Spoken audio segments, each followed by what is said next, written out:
Hello everyone, welcome to TWS academy. পশ্চিমবঙ্গের number one education channel the way of সলিউশনের দ্বিতীয় channel এটা। তোমরা জানো যে আমরা তোমাদের বিগত কয়েক বছর ধরে পশ্চিমবঙ্গের বিভিন্ন প্রতিযোগিতামূলক পরীক্ষার জন্য অনলাইন টিউশন, অনলাইন তোমাদের প্রস্তুতি করিয়ে আসছি। তো তেমনই এই সেশনটি আমি তোমাদের চালাচ্ছিলাম WBCS PYQs-এর 20 নম্বর পর্ব এটা। এটা তোমাদের আজ শেষ পর্ব হবে। এই সেশনটি এই পর্যন্তই থাকবে। এর পরবর্তী কোনো দিন আবার চাইলে আবার কোনো দিন এটা শুরু করব। তো এটা এই পর্যন্তই থাকবে। আজকের ক্লাসেও আমি অনেকগুলো গুরুত্বপূর্ণ প্রশ্ন রেখেছি। তো অবশ্যই এই প্রশ্নগুলি তোমার বিভিন্ন পরীক্ষার জন্য কাজে আসবে। তো শেষ পর্যন্ত ক্লাসটি দেখবে এবং আমাদের চ্যানেলটিকে সাবস্ক্রাইব করবে সমস্ত ফ্রি ক্লাস পেতে। এবং তার সঙ্গে আমাদের TWS একাডেমি অ্যাপটি তোমরা যদি ডাউনলোড না করে থাকো অবশ্যই ডাউনলোড করবে গুগল প্লে স্টোর থেকে। সেখানে ডাউনলোড করার পরে তোমরা তোমাদের পছন্দের ব্যাচে ভর্তি হতে পারবে খুবই স্বল্প মূল্যে। সেখানে অভিজ্ঞ টিচারদের দ্বারা কিন্তু তোমাদের ক্লাস প্রোভাইড করা হয়। আজকের প্রথম প্রশ্ন দেখো, নিচের বস্তুর ওজন সবচেয়ে বেশি হয় কোথায়? একটি বস্তুর ওজন পৃথিবীতে সবচেয়ে বেশি তার কোথায় হয়? নিরক্ষরেখায়, উত্তর ও দক্ষিণ মেরুতে, পাহাড়ের চূড়ায়, খনির মধ্যে। এই প্রশ্নটি আমরা করিয়েছি তোমাদের একটু আলাদাভাবে, কিন্তু এরকমভাবে নয়, একটু আলাদাভাবে এই প্রশ্নটি তোমাদের করিয়েছিলাম। তো দেখো, কোনো একটি বস্তু সবচেয়ে ওজন বেশি হবে কোথায়? সেটা হচ্ছে উত্তর ও দক্ষিণ মেরুতে। দুই মেরুতে কিন্তু তার ওজন অধিক হবে। কেন হবে? কারণ ওই অঞ্চলে কিন্তু অভিকর্ষজ ত্বরণের মান অধিক। ওই কারণে কিন্তু ওই অঞ্চলে ওজনের মান বা ওজন বেশি হয়। পরে দেখো, খানুয়ার যুদ্ধে বাবরের প্রধান প্রতিপক্ষ কে ছিলেন? তো বাবর তিনি ছিলেন মুঘলদের প্রতিষ্ঠাতা, মুঘল সাম্রাজ্যের প্রতিষ্ঠাতা। 1526 সালে তিনি কিন্তু প্রথম তার যুদ্ধ ভারতের জমিনে লড়েছিল। সেটা হচ্ছে কোথায়? পানিপথে কিন্তু তার প্রথম যুদ্ধ হয়েছিল ইব্রাহিম লোদির সাথে। পরবর্তী সময়ে তিনি কিন্তু অনেকগুলো যুদ্ধ ভারতে লড়েছিল। ঘরঘরার যুদ্ধ, তারপরে চান্দেরির যুদ্ধ, খানুয়ার যুদ্ধ। তো এই যে খানুয়ার যুদ্ধ, এটা হয়েছিল কবে? 1527 খ্রিস্টাব্দে খানুয়ার যুদ্ধ তিনি লড়েছিলেন। কার সঙ্গে?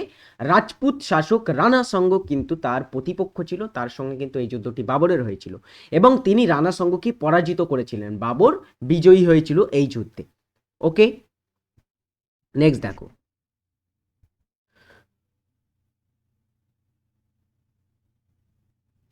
কোন সমাজ সংস্কার পেরিয়ার নামে জনপ্রিয়? নিম্নের একটি সমাজ সংস্কার, তিনি পেরিয়ার নামে পরিচিত। তো কে পেরিয়ার নামে পরিচিত? তো দক্ষিণ ভারতের একজন বিখ্যাত সমাজ সংস্কার যিনি হচ্ছেন EV রামাস্বামী নাইয়ার, তিনি হচ্ছেন এই পেরিয়ার নামে জনপ্রিয়। তিনি যে আন্দোলন, দ্রাবিড়ের আত্মসম্মান আন্দোলন বা যেটাকে বলা হয় তোমার আত্মমর্যাদা আন্দোলন, সেই আন্দোলন 1924-25 খ্রিস্টাব্দ নাগাদ, আমার সঠিক সালটা মনে নেই, ওই সময়ে তিনি ওই দ্রাবিড়দের কিন্তু অধিকার নিয়ে একটা আন্দোলন করেছিলেন যেটা হচ্ছে আত্মমর্যাদা আন্দোলন। তো এই আন্দোলনের তিনি অন্যতম প্রধান নেতা ছিলেন। ঠিক আছে, তো তাকে পেরিয়ার নামে কিন্তু ডাকা হয় বা পেরিয়ার নামে তিনি পরিচিত। ভারতের প্রাচীনতম পারমাণবিক বিদ্যুৎ কেন্দ্রটি হলো, ভারতে বিভিন্নভাবে কিন্তু বিদ্যুৎ উৎপাদন হয়। আর সবচেয়ে বেশি বিদ্যুৎ উৎপাদন হয় তোমার হচ্ছে সেটা হচ্ছে তাপবিদ্যুতের মাধ্যমে। তাপবিদ্যুৎ, তারপরে হচ্ছে জলবিদ্যুৎ, তারপরে বায়ু বিদ্যুৎ, সোলার যে প্যানেল, সৌর বিদ্যুৎ, পারমাণবিক বিদ্যুৎ। তো পারমাণবিক বিদ্যুৎ সেটা উৎপাদন হয় কবে থেকে? প্রথম যে উৎপাদন কেন্দ্র সেটা কোথায় ছিল? এনিওয়ান বলে ফেলো সেটা কোথায়? সেটা হচ্ছে তারাপুর। তারাপুরে ভারতের প্রথম পারমাণবিক কেন্দ্র, বিদ্যুৎ কেন্দ্র, সেটা তৈরি হয়েছিল 1969 খ্রিস্টাব্দে। আচ্ছা, এই তারাপুর এটা কোথায় বলো তো? তারাপুর কেউ বলতে পারবে তারাপুর কোথায়? তারাপুর মহারাষ্ট্রে। মহারাষ্ট্রে অবস্থিত। আচ্ছা, এই কালপক্কম এটাও একটা পারমাণবিক বিদ্যুৎ কেন্দ্র। এটা কোথায় অবস্থিত? কালপক্কম এটা হচ্ছে তামিলনাড়ুতে অবস্থিত। আর নারোরা কোথায় বলো তো? নারোরা কেউ বলো? নারোরা হচ্ছে উত্তরপ্রদেশ। সবগুলোই কিন্তু পারমাণবিক কেন্দ্র। কোটা, কোটা শহরটা এটাও কিন্তু একটা পারমাণবিক কেন্দ্র, পারমাণবিক বিদ্যুৎ উৎপাদনের জন্য বিখ্যাত। তো কোটাটা কোথায় অবস্থিত বলো তো? এটা হচ্ছে রাজস্থান, রাজস্থানে অবস্থিত। পরের প্রশ্ন দেখো, নিম্নলিখিতের মধ্যে কে প্রথম গোলটেবিল বৈঠকে যোগদান করেন? 3টি গোলটেবিল বৈঠক হয়েছিল লন্ডনে। তো 3টি গোলটেবিল বৈঠকের মধ্যে প্রথম যে গোলটেবিল বৈঠক সেখানে কে অংশগ্রহণ করেছিলেন? প্রথম গোলটেবিল বৈঠক যেটা হয়েছিল, প্রথম গোলটেবিল বৈঠক সেটা হচ্ছে 1930 সালের নভেম্বর মাসে। 1930 সালের নভেম্বরে কিন্তু এটা অনুষ্ঠিত হয়েছিল লন্ডনে, এটা অনুষ্ঠিত হয়। তো এতে এই যে গোলটেবিল বৈঠক, এখানে কিন্তু জাতীয় কংগ্রেস অংশগ্রহণ করেনি, ঠিক আছে। তো এখানে কে অংশগ্রহণ করেছিল? যারা অংশগ্রহণ করেছিল তাদের মধ্যে ছিল তোমার বি.আর. আম্বেদকর, এ.কে. ফজলুল হক, মোহাম্মদ আলী জিন্নাহ, তারপর তেজ বাহাদুর সপ্রু, তিনি কিন্তু অংশগ্রহণ করেছিলেন। আচ্ছা, এই তেজ বাহাদুর সপ্রু, এনার নামটা খুবই গুরুত্বপূর্ণ, মনে রাখবে। ইনি 3টি গোলটেবিল বৈঠক, যে 3টি গোলটেবিল বৈঠক, প্রথম, দ্বিতীয় এবং তৃতীয়, 3টিতেই কিন্তু অংশগ্রহণ করেছিলেন, ঠিক আছে। আরেকটা এম.কে. গান্ধী, মহাত্মা গান্ধী, তিনি হচ্ছেন অংশগ্রহণ করেছিলেন শুধুমাত্র দ্বিতীয় গোলটেবিল বৈঠক 1931 সালে, সেটাতে কিন্তু তিনি অংশগ্রহণ করেছিলেন, এটা মনে রাখবে। ওকে, পরের প্রশ্ন দেখো, ভারতের লোকসভার প্রথম সাধারণ নির্বাচন কবে অনুষ্ঠিত হয়? লোকসভা নির্বাচন যেটা হচ্ছে তোমার কেন্দ্র যে সরকার, কেন্দ্র ক্যাবিনেট তৈরি হবে সংসদে, সেটা কিন্তু জন্য এই লোকসভা নির্বাচন হয়ে থাকে। তো লোকসভা যে নির্বাচন, প্রথম লোকসভা নির্বাচন, সেটা কবে হয়েছিল বলো? প্রথম লোকসভা নির্বাচন হয়েছিল 1951-52 সালে, কিন্তু প্রথম লোকসভা নির্বাচন অনুষ্ঠিত হয়েছিল, যেটাতে তোমার জাতীয় কংগ্রেস জয়লাভ করে এবং তারপরে প্রথম প্রধানমন্ত্রী হিসাবে গণতান্ত্রিকভাবে জওহরলাল নেহেরু কিন্তু নির্বাচিত হয়েছিলেন। ওকে, পরের প্রশ্ন, 1857 এর মহাবিদ্রোহের সময় দিল্লির মুঘল সম্রাট কে ছিলেন? আচ্ছা, ভারতের মুঘল সম্রাট তৎকালীন সময়ে কে ছিলেন 1857 মহাবিদ্রোহের সময়? সঠিক উত্তর হবে কে ছিলেন?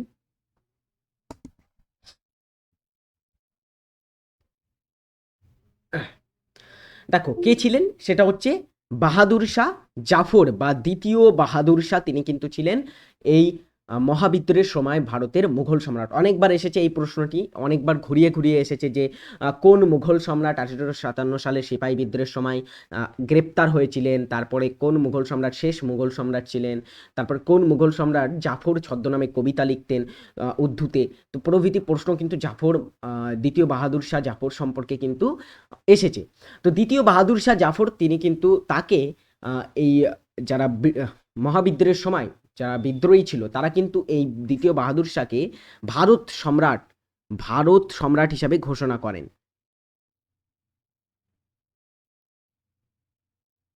সম্রাট হিসাবে ঘোষণা করেছিলেন। ওকে,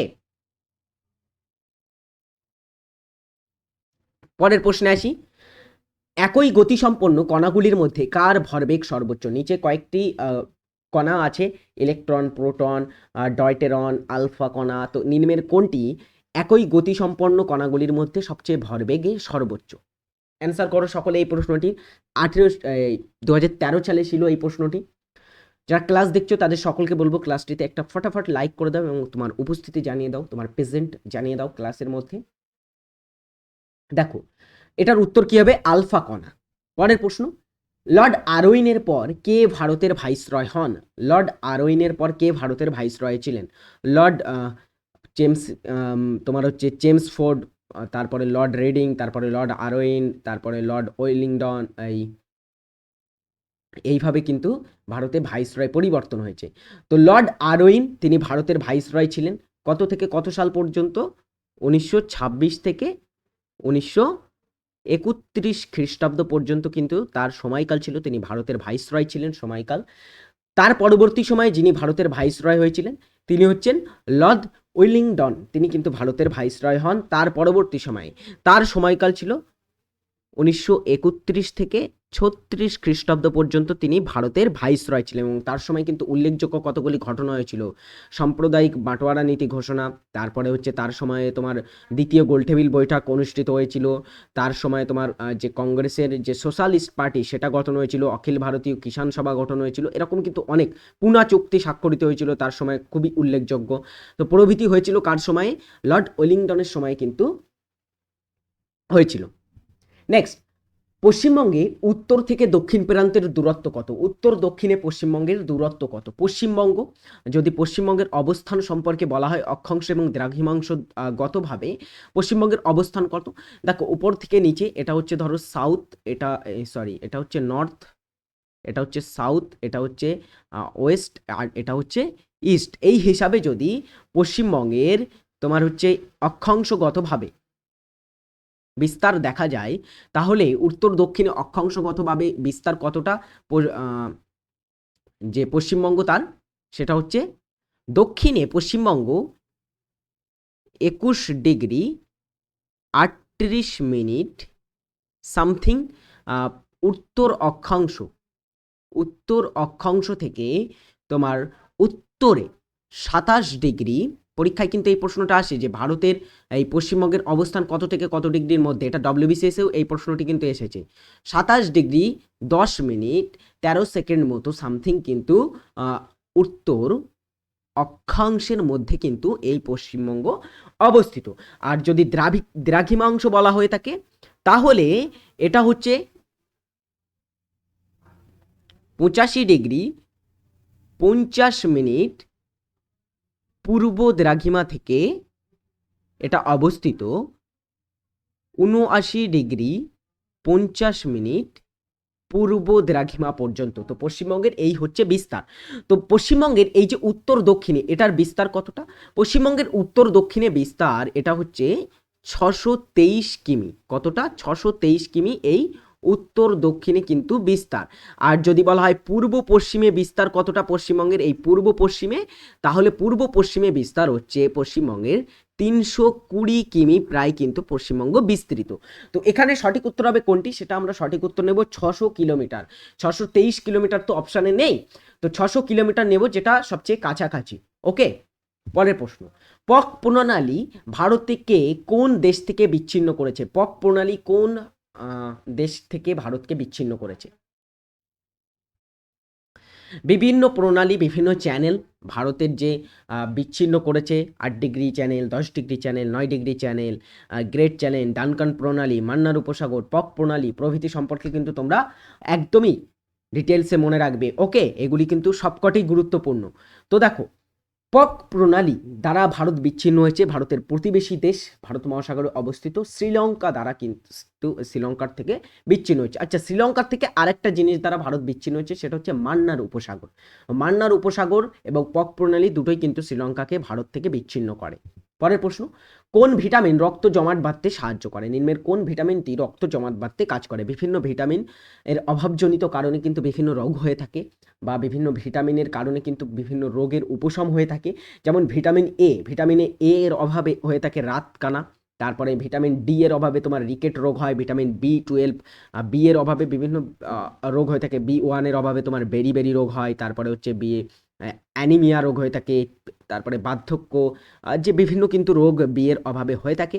ওকে, তো তার মধ্যে ভিটামিন কে এর অভাবে কি রোগ হয়? সেটা হচ্ছে ভিটামিন কে এর অভাবে রোগ হয়, যেটা সেটা হচ্ছে রক্ত জমাট বাঁধতে বা রক্তক্ষরণ বাঁধতে কিন্তু বাঁধে না, রক্ত জমাট বাঁধতে সাহায্য করে ভিটামিন কে, বা এটার রাসায়নিক নাম হচ্ছে কি বলতো? ফাইলোকুইনোন।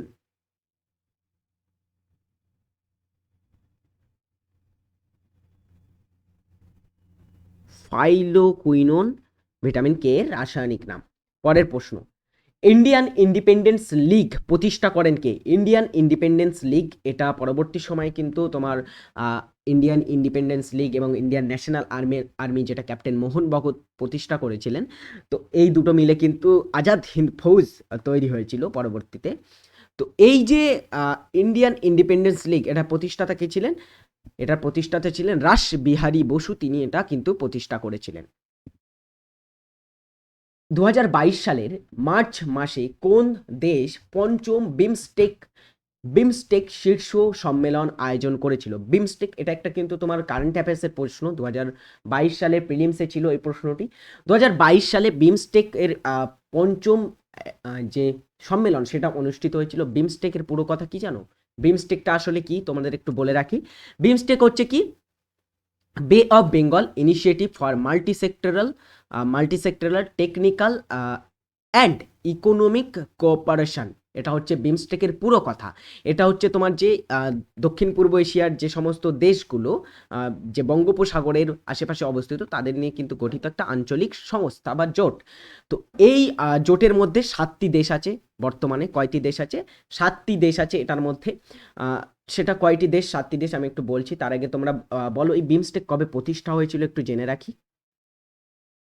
প্রতিষ্ঠা হয় কবে, এটা সদর দপ্তর কোথায় অবস্থিত, এটা তোমরা কমেন্ট একবার জানাও। সকলে ফটাফট কমেন্টে জানাও এটা।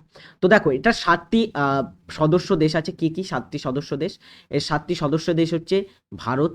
ভারত কিন্তু মাস্ট, এটা ভারত এর মধ্যে কিন্তু আছে, এই জন্য এটা বিশেষ গুরুত্বপূর্ণ। ভুটান,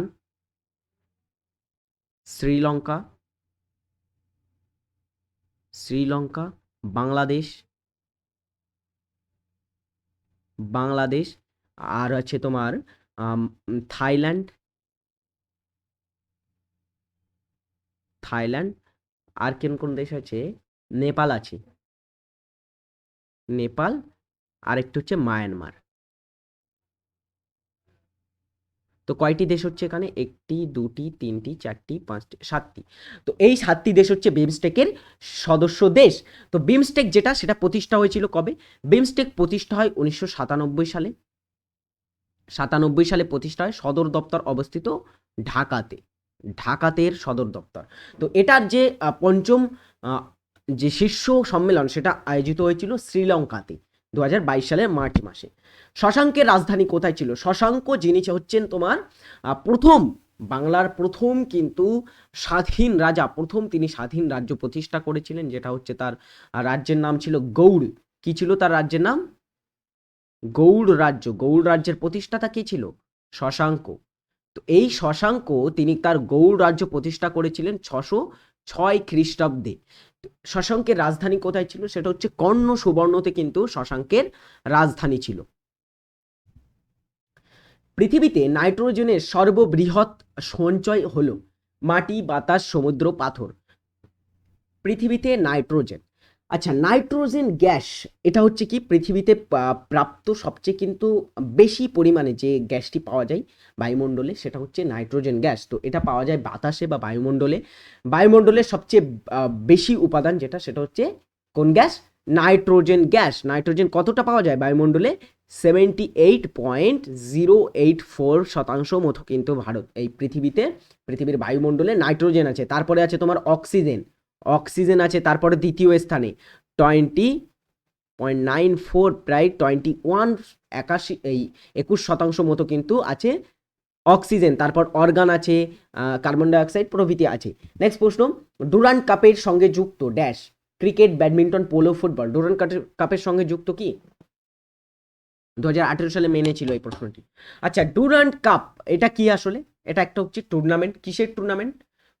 ডুরান্ড কাপ হচ্ছে একটা ফুটবল টুর্নামেন্ট। এটা হচ্ছে এশিয়া তথা পৃথিবীর দ্বিতীয় প্রাচীনতম ফুটবল টুর্নামেন্ট। এশিয়ার প্রাচীনতম, পৃথিবীর দ্বিতীয় প্রাচীনতম এবং ভারতের প্রাচীনতম ফুটবল টুর্নামেন্ট কোনটি? Durand cup. 1888 খ্রিস্টাব্দে এটা সূচনা হয়। কোথায় সূচনা হয়? সিমলাতে। সিমলাতে কিন্তু এর প্রথম ম্যাচ খেলা হয়েছিল। তো এটার এই ডুরান্ড কাপের বর্তমান চ্যাম্পিয়ন হচ্ছে কিন্তু মোহনবাগান। মোহনবাগান সে এটার কিন্তু চ্যাম্পিয়ন। ডুরান্ড কাপের সম্প্রতি তিনি চ্যাম্পিয়ন, তারা চ্যাম্পিয়ন হয়েছে। ওকে, পরের প্রশ্ন দেখো, সুন্দরবনের সীমারেখা কে নির্ধারণ করেছিলেন? সুন্দরবন বিশ্বের বৃহত্তম বদ্বীপ এবং ম্যানগ্রোভ অরণ্য। তো এই সুন্দরবন প্রায় 10,000 কিমি, কতটা? 10,000 কিমি জুড়ে কিন্তু বিস্তৃত সুন্দরবন, একটা কিন্তু ম্যানগ্রোভ অরণ্য, যেটা একটা ইউনেস্কো ওয়ার্ল্ড হেরিটেজ সাইট। এটা বাংলাদেশ এবং 24 পরগনা, উত্তর 24 পরগনা এবং দক্ষিণ 24 পরগনা জুড়ে এটা বিস্তৃত সুন্দরবন। তো এই সুন্দরবনের সীমানা সেটা নির্ধারণ করেছিলেন কে? সঠিক উত্তর হবে অপশন ডি, ডাম্পিয়ার এবং হজেস, তারা কিন্তু নির্ধারণ করেছিলেন। 2021 সালের প্রশ্ন এটা। পরে দেখো, ঢাকা অনুশীলন সমিতি কে প্রতিষ্ঠা করেন? ঢাকা অনুশীলন সমিতির প্রতিষ্ঠাতা কে? ফটাফট অ্যান্সার করো এই প্রশ্নটি।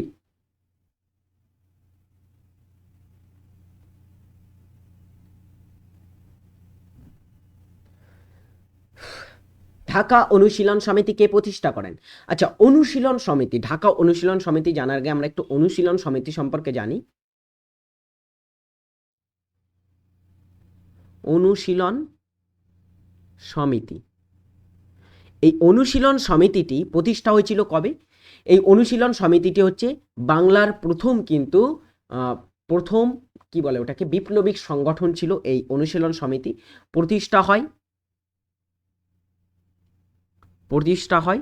1902 খ্রিস্টাব্দে। প্রতিষ্ঠাদের পিছনে ছিল সতীশচন্দ্র বসু, প্রমথনাথ মিত্র, তিনি প্রথম সভাপতি ছিলেন এই সমিতির। তো তারা প্রতিষ্ঠা করেছিলেন এই অনুশীলন সমিতি। তো এই অনুশীলন সমিতি পরবর্তী সময়ে কিন্তু বিতর্কের কারণে এই অনুশীলন সমিতিটাকে আবার ভেঙে কয়েকটি দল গঠন হয়েছিল। একটা হচ্ছে তোমার বারীন্দ্র কুমার ঘোষের নেতৃত্বে তৈরি হয়েছিল যুগান্তর দল 1906 খ্রিস্টাব্দে। আর একটা হয়েছিল তোমার ঢাকা অনুশীলন সমিতি, যেটা হচ্ছে তোমার কার নেতৃত্বে? পুলিন বিহারী দাসের নেতৃত্বে কিন্তু এই ঢাকা অনুশীলন সমিতিটি গঠন হয়েছিল। কবে গঠন হয় এটা? 1905 খ্রিস্টাব্দে কিন্তু ঢাকা অনুশীলন সমিতি গঠন হয়েছিল। ওকে, দুটো সাল একদমই মাস্ট মনে রাখবে, 1902-এ অনুশীলন সমিতি, 1905-এ ঢাকা অনুশীলন সমিতি, পুলিন বিহারী দাসের নেতৃত্বে। ড্যাশ নদীর তীরে রৌড়কেল্লা ইস্পাত লৌহ ইস্পাত কেন্দ্রটি অবস্থিত? রৌড়কেল্লা, আচ্ছা রৌড়কেল্লা এটা কোথায় অবস্থিত? রৌড়কেল্লা লৌহ ইস্পাত শিল্প কেন্দ্র, এটা সম্পর্কে আমরা কয়েকদিন আগেই পড়েছিলাম যে এটা কোন দেশের সহায়তায় গড়ে ওঠে। এটা গড়ে ওঠে কোন দেশের সহায়তায়? জার্মানি।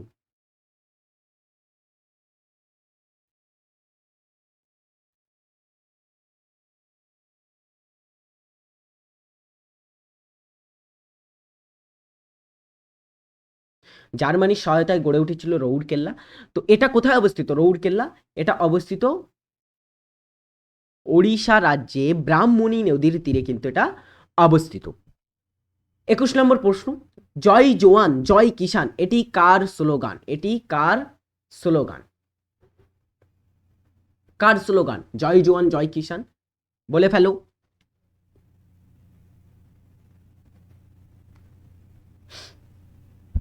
সঠিক উত্তর হবে কার স্লোগান এটা? ভারতের দ্বিতীয় প্রধানমন্ত্রী, সেকেন্ড প্রধানমন্ত্রী কে ছিল? দ্বিতীয় প্রধানমন্ত্রী লাল বাহাদুর শাস্ত্রী। তিনি কিন্তু ভারতের জাতীয় কংগ্রেসের একজন নেতা ছিলেন এবং তিনি ভারতের দ্বিতীয় প্রধানমন্ত্রী জওহরলাল নেহরুর পরে। তো এই লাল বাহাদুর শাস্ত্রী জয় জওয়ান জয় কিষান স্লোগানটি দেন। ভারতের বৃহত্তম বায়ু খামার কোথায় অবস্থিত? ভারতের যে বৃহত্তম বায়ু খামার সেটা কোথায় অবস্থিত?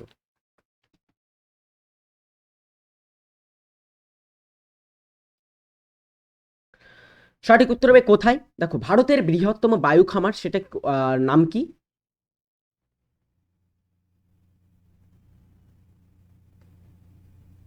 সেটার নাম হচ্ছে মাপ্পান্ডাল উইন্ড ফার্ম। মাপ্পান্ডাল উইন্ড ফার্ম এটা হচ্ছে ভারতের বৃহত্তম কিন্তু বায়ু খামার।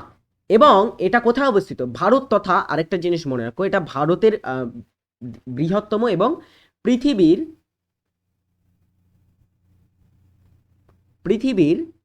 তৃতীয় বৃহত্তম কিন্তু বায়ুর খামার। তো এটা অবস্থিত তামিলনাড়ু রাজ্যে কিন্তু অবস্থিত।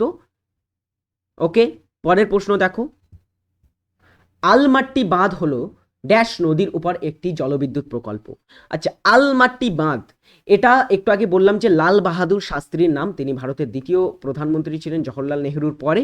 তো এই বাঁধটির নাম হচ্ছে লাল বাহাদুর শাস্ত্রী বাঁধ।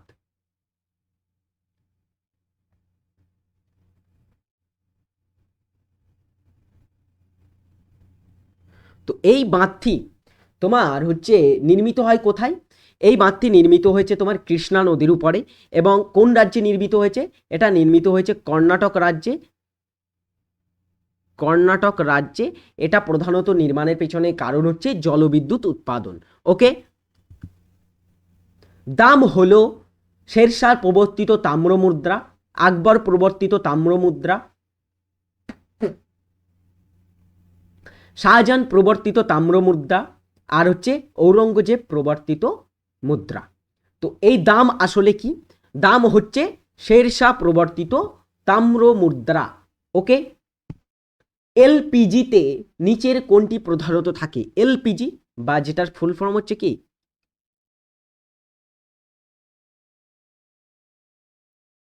লিকুইফাইড পেট্রোলিয়াম গ্যাস,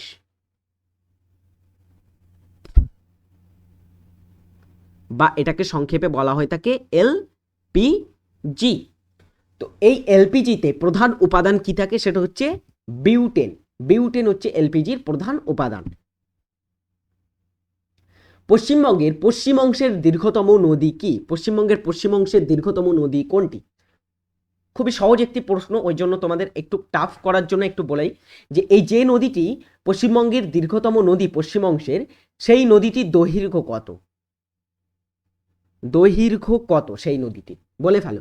তো পশ্চিমবঙ্গের মালভূমি অঞ্চলের দীর্ঘতম নদী যেটা হচ্ছে দামোদর নদী। কোথায় এটা উৎপত্তি লাভ করেছে? ছোটনাগপুর মালভূমি অঞ্চলে, ঝাড়খণ্ডের খামারপোত পাহাড় থেকে এটা উৎপত্তি লাভ করেছে এবং পরবর্তী সময়ে ভাগীরথী হুগলি নদীর সাথে কিন্তু এটা মিশে গেছে, তাই তো, দামোদর নদী। তো এই নদীটি কতটা দৈর্ঘ্য? পশ্চিমবঙ্গের তো পশ্চিমবঙ্গের দীর্ঘতম নদী, এটা দৈর্ঘ্য হচ্ছে 592 কিমি দীর্ঘ বিশিষ্ট কিন্তু এই নদীটি। এই নদীটিকে বলা হয় পশ্চিমবঙ্গের দুঃখ। বারবার প্রশ্ন এসেছে, এই প্রশ্নটি কিন্তু পরীক্ষায় এসেছে যে পশ্চিমবঙ্গের দুঃখ বলা হয় কোন নদীকে? সেটা হচ্ছে এই নদীকে কিন্তু বলা হয় পশ্চিমবঙ্গের দুঃখ। ওকে, ভারতীয় সংবিধানের ক্ষমতা বিন্যাস শিক্ষা অন্তর্ভুক্ত হয় কেন্দ্র তালিকায়, রাজ্য তালিকায়, যৌথ তালিকায়, কোনোটিতেই নয়। দেখো, শিক্ষা আমি এটা অনেকবার করেছি, এটা তোমরা দেখা মাত্র উত্তর করবে আমার জানা, তবুও রেখেছি কারণ এটা খুবই ইম্পর্টেন্ট প্রশ্ন। 2018 সালে এসেছিল এই প্রশ্নটি। যে কেন্দ্রীয় তালিকা সপ্তম তফসিলে আছে, তোমরা নিশ্চয়ই জানো, 245 থেকে 255 নম্বর ধারায় কিন্তু এগুলি আলোচনা করা হয়েছে। ক্ষমতার যে বিভিন্ন বন্টন বা ক্ষমতা প্রণয়ন, আইন প্রণয়ন সম্পর্কিত বিষয়, সেটা 3টি ভাগে ভাগ করা হয়, কেন্দ্রীয়, রাজ্য, যৌথ। বারবার এটা করিয়েছি। কেন্দ্রীয় তালিকায় আছে তোমার কতটি বিষয়? বর্তমানে 100টি বিষয় আছে কেন্দ্রীয় তালিকায়, যেটা আগে ছিল তোমার 97টি বিষয়। রাজ্য তালিকায় কতগুলি বিষয় আছে? রাজ্য তালিকায় আছে কতগুলি? 61টি বিষয় ছিল, আছে। আর যৌথ তালিকায় আছে কতগুলি বিষয়? 52টি বিষয়। তো 52টি বিষয়ের মধ্যে কি কি আছে? 52টি বিষয়ের মধ্যে সেগুলি হচ্ছে বিচার ব্যবস্থা, বিবাহ, এবং তার সঙ্গে আছে তোমার এই বিদ্যুৎ, তারপরে বিভিন্ন আছে, শিক্ষা আছে। তো সঠিক উত্তর হবে অপশান সি, যৌথ তালিকা শিক্ষার অন্তর্গত। পরে দেখো, রামমোহন রায়কে রাজা উপাধি প্রদান করেন যে মুঘল সম্রাট? কে রামমোহন রায়কে রাজা উপাধি প্রদান করেছিলেন? রাজা রামমোহন রায়কে রাজা উপাধি প্রদান করেন মুঘল সম্রাট দ্বিতীয় আকবর। পরে দেখো, হৃৎপেশি কখনো ক্লান্ত হয় না, কারণ কি? আমাদের যে হৃৎপিণ্ড আছে, যেটা আমাদের হার্ট, সেই হার্টটা অবিরাম রক্ত পাম্প করে চলেছে, অবিরাম সেটা চলছে প্রায় মিনিটে তোমার 72 বার। সেটা তোমার কি হচ্ছে? সেটা হার্টবিট চলছে, আমাদের রক্ত পাম্প করছে, তো অবিরামভাবে চলছে। একবার যদি এটা বন্ধ হয়ে যায়, আমাদের কাম তামাম। তো এই যে হৃৎপিণ্ড, এটার পেশি কখনো ক্লান্ত হয় না, কারণ এখানে অসংখ্য মাইটোকন্ড্রিয়ার উপস্থিতি। মাইটোকন্ড্রিয়া যেটাকে বলা হয় কোষের শক্তিঘর, এই মাইটোকন্ড্রিয়া অসংখ্য কিন্তু উপস্থিত আমাদের এই হার্টে। ওকে, নেক্সট দেখো, ভারতীয় রেনেসাসের ভোরের শুকতারা বলা হয় কাকে? রেনেসাস শব্দের অর্থ কি? এটার শব্দের অর্থ হচ্ছে পুনর্জাগরণ, বা এটাকে বলা যেতে পারে নবজাগরণ। তো সহজ করে বলা যেতে পারে ভারতীয় ও নবজাগরণের ভোরের শুকতারা বলা হয় কাকে? এই রেনেসাস বা পুনর্জাগরণ, এটা কিন্তু তোমার 16 শতাব্দী নাগাদ ইউরোপে, এটা তোমার খুবই কিন্তু ইউরোপ, যে আধুনিক ইউরোপ হয়েছিল এটার মাধ্যমে। ওকে, একটা সেখানে বিপ্লব দেখা গিয়েছিল, এটাকে রেনেসাস বলা হয়। তো এই যে রেনেসাসের জনক, সেটা হচ্ছে রাজা রামমোহন রায়। আজকে তোমাদের হোমওয়ার্ক দেওয়া থাকবে, এই প্রশ্নটি তোমাদের করিয়েছি আগে, তবুও আজকের হোমওয়ার্ক এটা থাকবে যে মোটর গাড়ির ভিউ ফাইন্ডার হলো একটি কি দর্পণ বা লেন্স। তো সকলে এটা কমেন্টে করবে উত্তর, লাইভ চ্যাটে নয়, যেটা কমেন্ট আছে সেই কমেন্ট বক্সে তোমরা জানিয়ে যাবে। এবং ক্লাসগুলি কেমন লাগলো অবশ্যই তোমরা জানাবে। আর যদি ক্লাসগুলি দেখতে ইচ্ছে হয়, আগের ক্লাসগুলি যদি দেখতে ইচ্ছে হয় আরও একবার, তাহলে তোমরা আমাদের উপরে ক্লিক করে প্লেলিস্টে এখানে ক্লিক করে কিন্তু তোমরা জয়েন হতে পারো আর পরের ক্লাসে এই প্লেলিস্টে, এবং আগামী যে সমস্ত আগের ক্লাসগুলি আছে সেগুলি কিন্তু তোমরা দেখতে পারো। আর তোমরা আমাদের চ্যানেলে নতুন হয়ে থাকলে অবশ্যই চ্যানেলটিকে সাবস্ক্রাইব করবে, তার সঙ্গে আমাদের TWS একাডেমি অ্যাপটি ডাউনলোড করবে। ডাউনলোড করার পর তোমরা তোমাদের পছন্দের ব্যাচে দ্রুত ভর্তি হয়ে যাবে, সময় খুবই অল্প। Your gateway to success TWS academy download করা চাই। থ্যাংক ইউ সকলকে যারা ক্লাসটি শেষ পর্যন্ত দেখলে। পরের দিন আরও একটি নতুন ক্লাস নিয়ে তোমাদের সঙ্গে হাজির হব। তো সকলে ক্লাসটি দেখার অনুরোধ থাকবে, পরের দিনের ক্লাসে সকলে উপস্থিত থাকবে। থ্যাংক ইউ সকলে, ভালো থাকবে, সুস্থ থাকবে এবং নিজের খেয়াল রাখবে। টাটা।